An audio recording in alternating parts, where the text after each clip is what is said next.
আসলে তো এই কয়েনের অস্তিত্ব এখন পর্যন্ত আমরা কোথাও পাইনি, বাট বাংলাদেশের তক্ষ, কয়েন, অন্যান্য আরো বিভিন্ন রকম প্রতারণার ফাঁদ, পিলার এবং এইটা বিদেশিরা ক্রয় করে, তারা হয়তো অন্যান্য বিভিন্ন কাজে, গবেষণার কাজে বা অন্যান্য কোনো কাজে ইউজ করে। আসলে তো এই কয়েনের কোনো অস্তিত্বই পাওয়া যায় না। প্রতারণার মাধ্যমে সহজ সরল মানুষ থেকে এটা টার্গেট রাইট, প্রতারণার একটা কৌশল।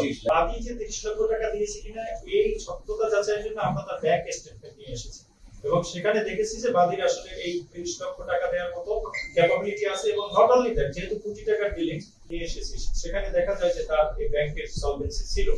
এবং এই যে প্রতারক চক্র, আপনারা জানেন বিভিন্ন প্রতারক চক্র আসলে অনেক আইন শৃঙ্খলা রক্ষাকারী বাহিনীর চোখের আড়ালে অনেক প্রতারণার কাজ করে যায়, কিন্তু এদের ক্রিমিনাল রেকর্ড আমরা যাচাই বাছাই করতেছি, কিন্তু আমরা এদেরকে আমাদের এই ইউনিট কর্তৃক ইতিপূর্বে গ্রেফতার করা হয়নি। অন্যান্য কোন ইউনিট করেছি কিনা আমরা যাচাই বাছাই করে আসলে কি প্রথমে প্রাথমিকভাবে এই যে ইউসুফ, এর সাথে তার 2011 সালে পরিচয় সূত্র ধরে পরবর্তীতে এই ইউসুফকে যে অন্যতম এখানে যে গোলাম মাওলা মূল আসামি, এই ইউসুফ এবং গোলাম মাওলার বাড়ি একই এলাকায়।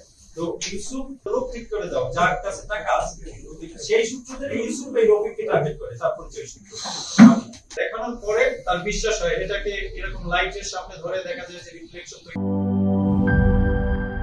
She is brave. She is free.